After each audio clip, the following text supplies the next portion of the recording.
Welcome to Unforbidden Truth. I'm Andrew. Today I'll be speaking with Jason Usry. Jason is the creator of Santa May Be a Criminal, a true crime podcast, which is pure satire, which is in my top 4 favorite shows that I listen to currently. The whole concept is Santa naughty or nice? Santa is arrested for a crime in which other true crime podcasters help tell the tale of Santa and his inevitable downfall or untimely setup. This is a fun show to listen to, and if you're not into the heavy true crime, this is perfect. I binged season 1 all over again before speaking to Jason, and it was just as good the second time. I recommend everyone to go listen to Santa May Be a Criminal, which is on all podcast platforms. Here's my interview with Jason Usry. Can you introduce yourself and tell me a little bit about your show, what it's all about, and talk a little bit about the cast of characters? My name's Jason Usry. I'm the creator of Santa May Be a Criminal. It is a true crime satire podcast about Santa Claus being arrested in a small Georgia town and an amateur podcaster's quest to uh, prove his innocence and save Christmas. At least that was what season one was about. Season two is a little bit different, same sort of vein. With the podcaster trying to basically find out if Santa's naughty or nice. And my cast is comprised of a number of different true crime podcasters. Um, the idea was sort of born during the pandemic. I was on a text thread with a few other podcasters, and at some point in the conversation, I made the comment that whatever was said made me want to make my Santa as a Criminal podcast. And they were like, wait, what? And I said, well, you think about all the different offenses he has to commit in order to deliver presents on Christmas Eve. He's got to speed, he's got to break and enter, he's got to, all these different things. And we sort of built out at like a 12 charging document. From that, one of the people on the thread is an attorney, is a prosecutor, and initially I wanted to do it as a TV series. My background's in television and film, and but that's very cost prohibitive for one little guy in Southeast Georgia. So when I said this on in this text thread, it makes me want to do this thing. They were like, "Well, let's do it. We'll do voices for you." So it started out with Rebecca Sebastian of Dialogue and Shiloh and Scott of LA Not So Confidential, sort of really championing that from the podcasting standpoint. So I said, "Well, what kind of players would you what kind of roles would you want to play?" And they gave me some ideas, and so I reached out to a couple other people that I knew that had microphones that were probably as bored as I was, in the nights after working from home and whatnot, and we created a little cast, and Santa Claus is played by a former coworker of mine at the TV station, and the guy that everything starts with, a guy named Rodney Dale Murphy, is a former professor of mine from when I was in college. And so it's been a lot of fun. Early on, the I was kind of coming hat in hand, asking people to be on the show. I was a little nervous about if people would want to do voices, if and now I'm approached by a lot of podcasters that say like, "Well, when am I going to be on the show?" And which is really nice that people enjoy it so much. And I think it's because as we deal. I edit other true crime podcasts as well, including LA Not So Confidential, and so there's a lot of darker, difficult subject matter. And my show is just sort of, I can't tell you how many times I've heard people say it's like a palate cleanser, like it really is. Just kind of gives people a laugh, and at the end of the day, at the end of the day, it's a very hopeful story. Even though the end of season one into season two takes a little bit of a darker turn, we will kind of go through the motions of that, the difficult period, and then hopefully end up in a little more hopeful place at the end of the thing.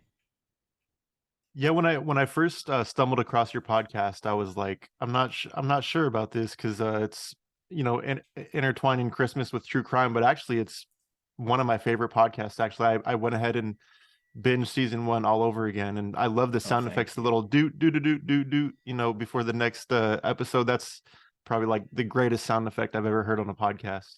Oh, thank you. Thank you so much. Yeah, it's a lot of fun. I mean, my background in my by trade, I'm the creative services director of the ABC affiliate in Savannah, Georgia. So I produced, I don't know how many commercials and promos for our TV station over the years. I've been there for 17 years, over 17 years. And, I've done hundreds and thousands of, these productions, um, both, writing, shooting, editing, all those things. And I always feel like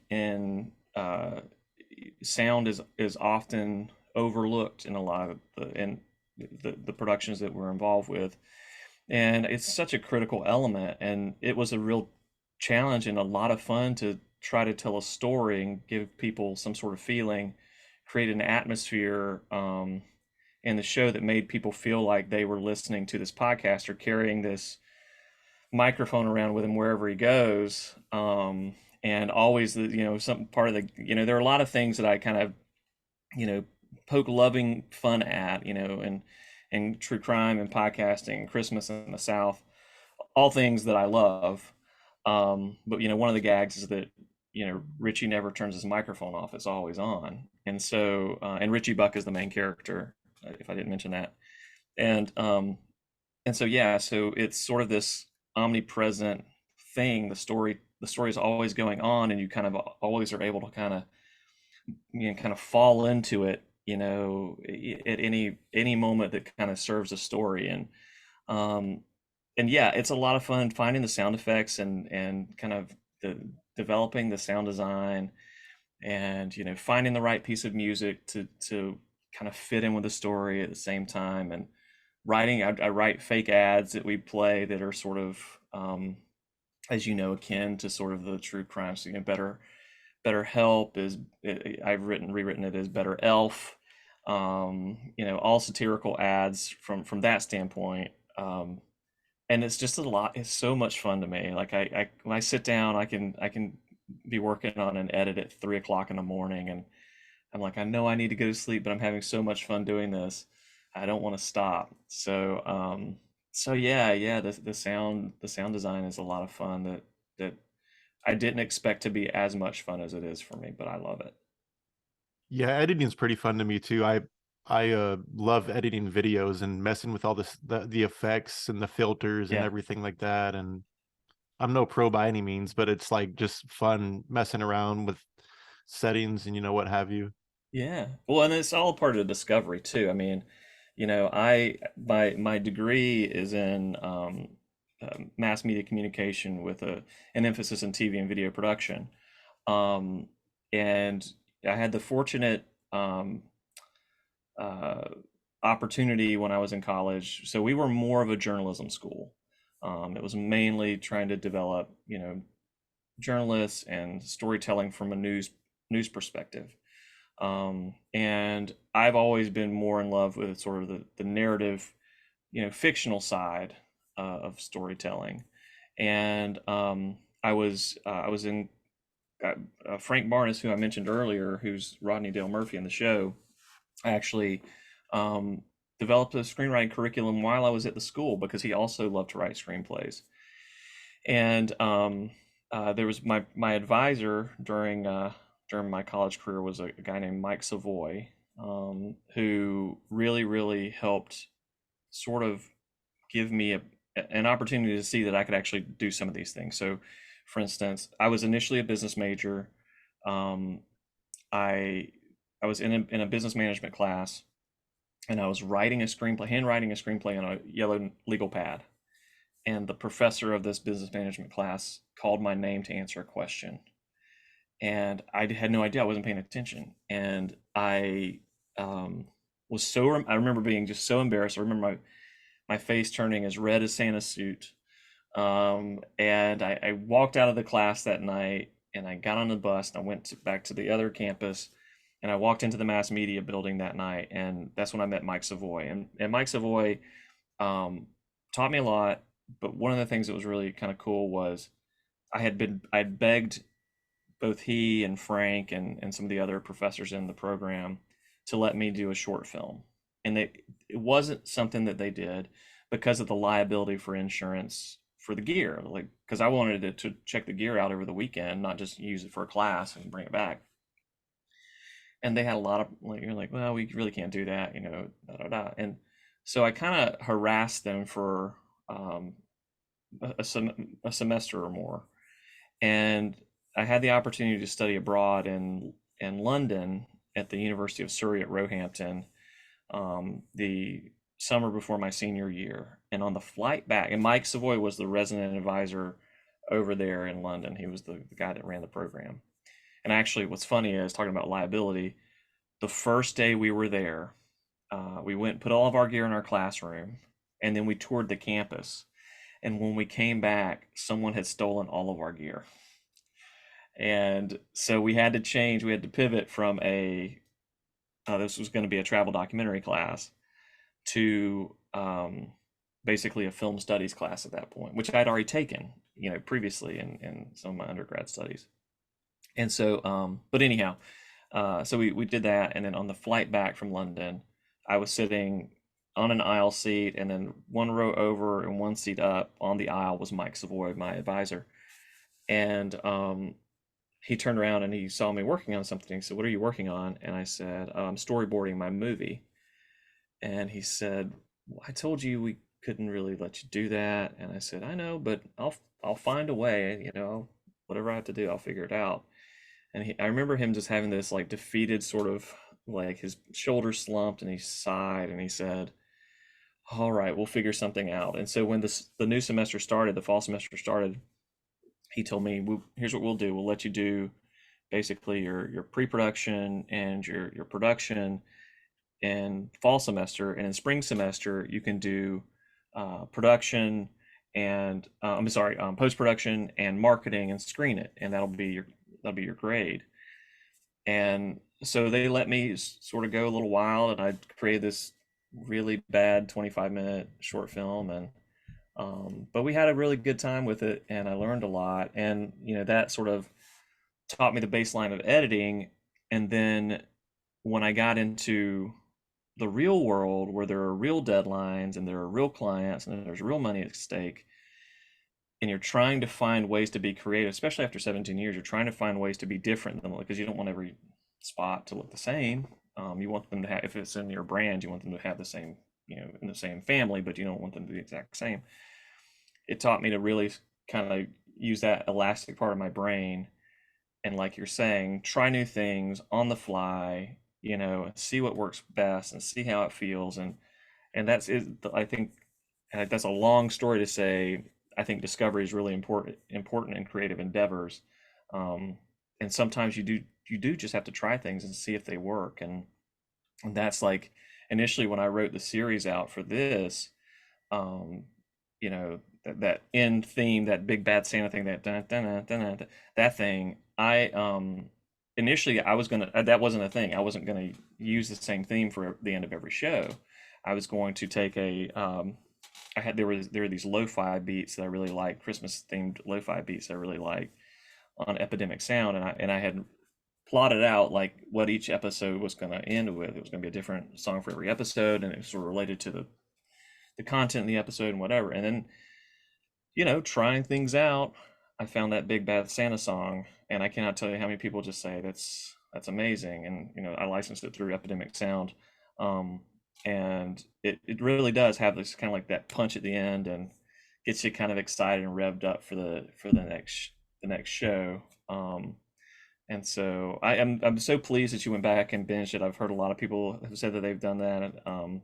The guy that plays Santa and Mrs. Claus, who were actually married in real life, um, they both went back and binged it. They went down to Disney a couple weeks ago, and they went back and re-listened so that they would be prepared for season two. And I'm pleased to say that they have some large roles coming up in the next couple of episodes, and obviously then throughout. But Yeah, it's just a blast. It's so much fun. So do you plan on sticking to like the Santa plot, or are you gonna incorporate other like mythical beings like the Easter Bunny or anything like that down the road? I sort of, yeah, I did sort of a light touch on the Easter Bunny at the end of this of the first season with Richie sort of surmises that the Easter Bunny framed Santa Claus. And then I did a couple of episodes that sort of were looking into the backstory of the Easter Bunny. I actually have a couple more that I want to do with that, but I got sort of buried with other things and trying to get ready for the season. Um, so the answer is yes. I do want to do more with these other characters. I've alluded to pretty heavily that there's something going on with the Tooth Fairy, and I've sort of set up. It will make sense once those episodes are done, but I've set up in the main show spin-offs for the Tooth Fairy and for an elf mafia tale that will take place at the North Pole.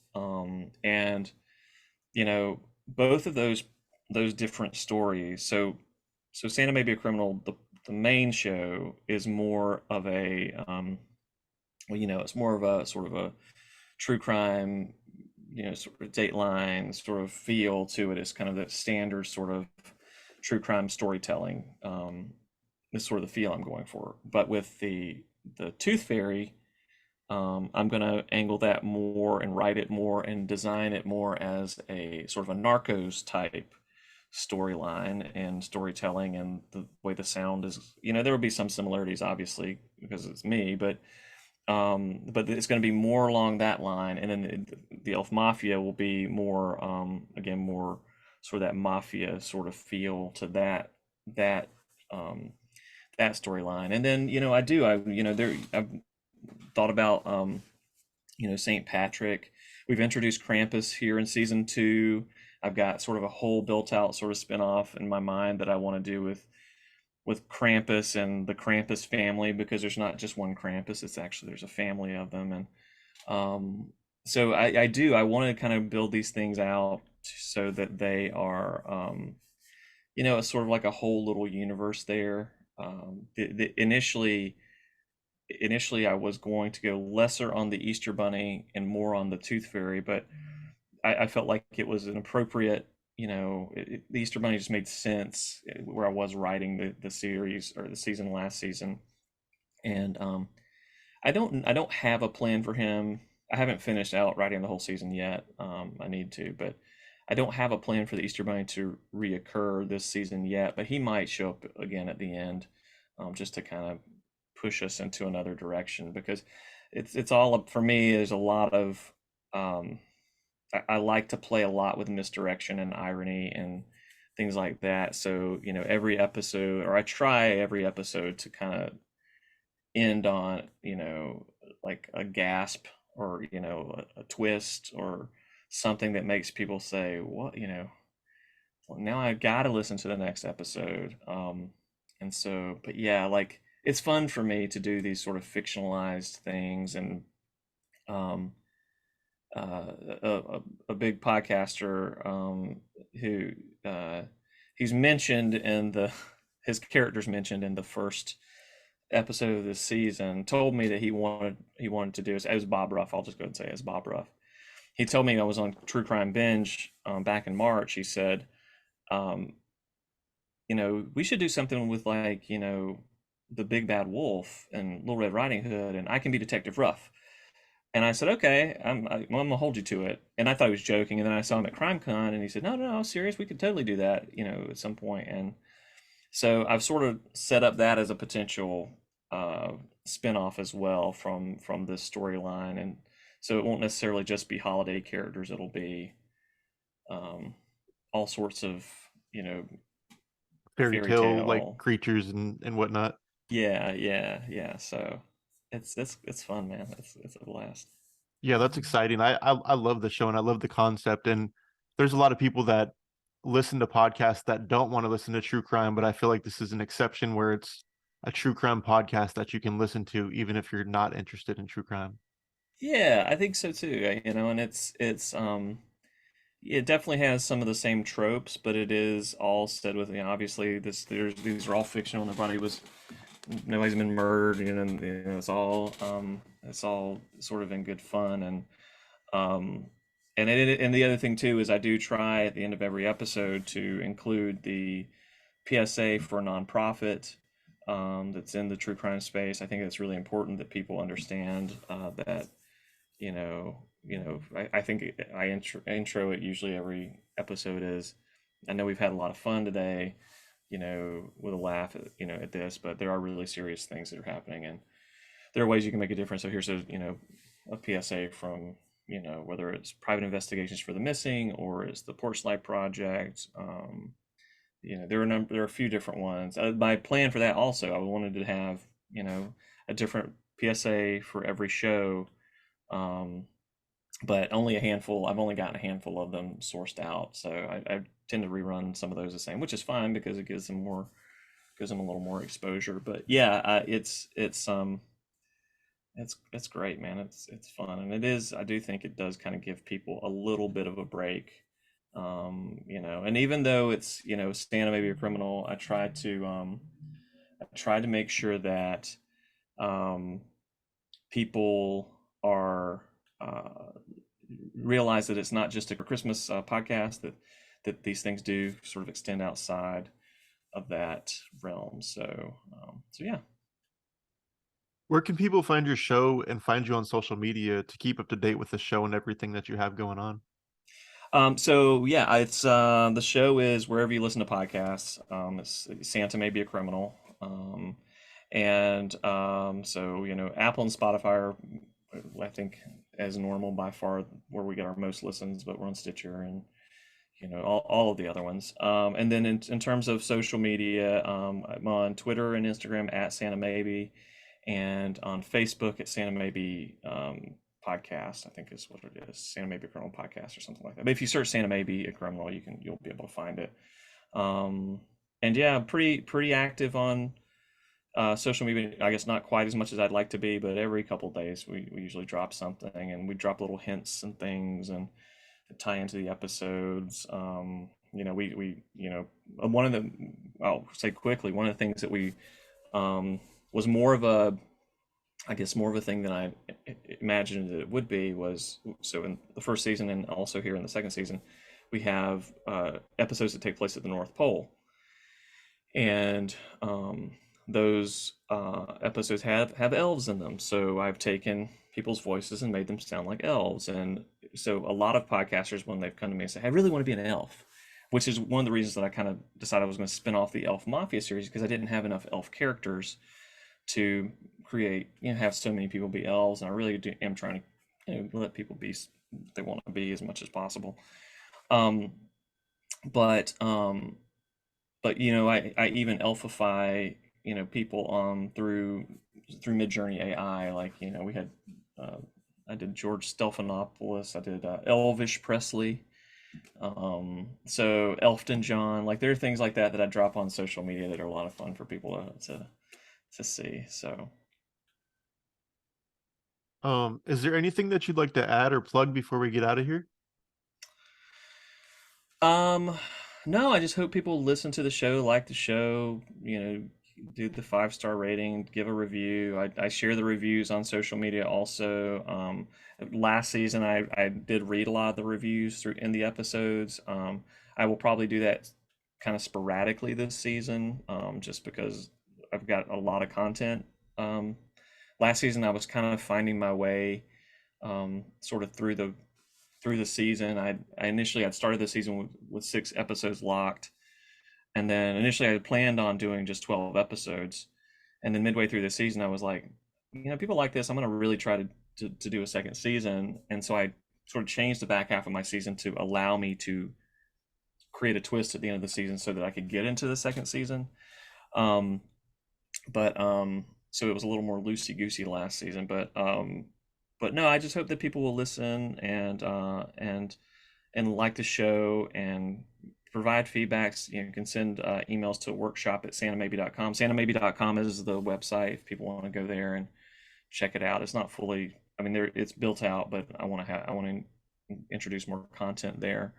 Um, but yeah, it's fun.